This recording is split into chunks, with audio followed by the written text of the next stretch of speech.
Bonjour et bienvenue dans cet épisode d'Histoire aromatique. Dans cette petite série d'épisodes, je vous conterai à chaque fois une histoire où des plantes sont présentes.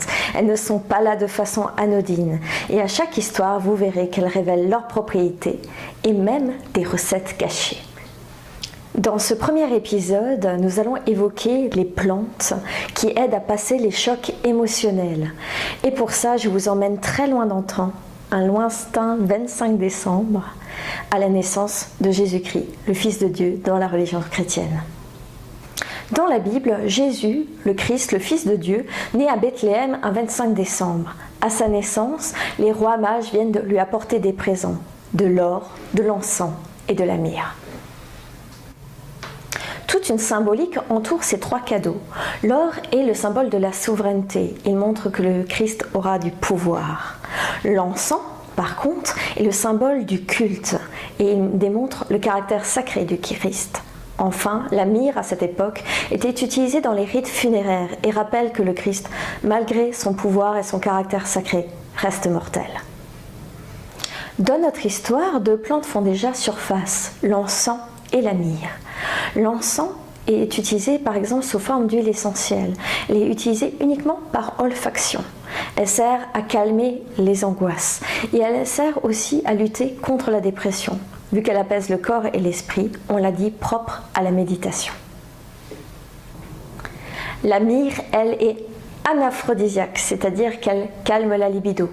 C'est aussi une plante qui est cicatrisante et anti-inflammatoire. Une dernière plante est présente dans l'histoire de Jésus et elle apparaît à sa mort. Quand Jésus est descendu de la croix, Marie lavera son corps avec du nard. Le nard est une plante rare et précieuse et elle a la capacité de calmer le rythme cardiaque et le rythme respiratoire. C'est pour ça qu'on l'a prescrit pour passer les chocs émotionnels intenses, tels que par exemple le deuil. Nous voyons ici que la présence des plantes dans cette histoire n'est absolument pas anodine. On dirait que les cadeaux faits à Jésus par les rois mages sont là pour affronter son destin. En effet, l'encens l'aide à passer ses angoisses. La myrrhe, quant à elle, rappelons qu'elle est anaphrodisiaque et du coup, le garde quelque part centré sur ses objectifs parce que rappelons que Jésus, à une période où on avait beaucoup d'enfants et on se mariait très jeune, est pourtant célibataire et sans enfants. En plus, la myrrhe aide à la cicatrisation et à l'anti-inflammatoire. Quelque part, elle aide à passer la douleur. Et on sait qu'elle fait partie intégrante de l'histoire de Jésus, de sa fin. Le nard, quant à lui, est plutôt orienté vers ses proches qui affrontent le deuil. Si vous-même vous souffrez d'angoisse, vous pouvez utiliser l'huile essentielle d'encens. Elle est utilisable uniquement par olfaction.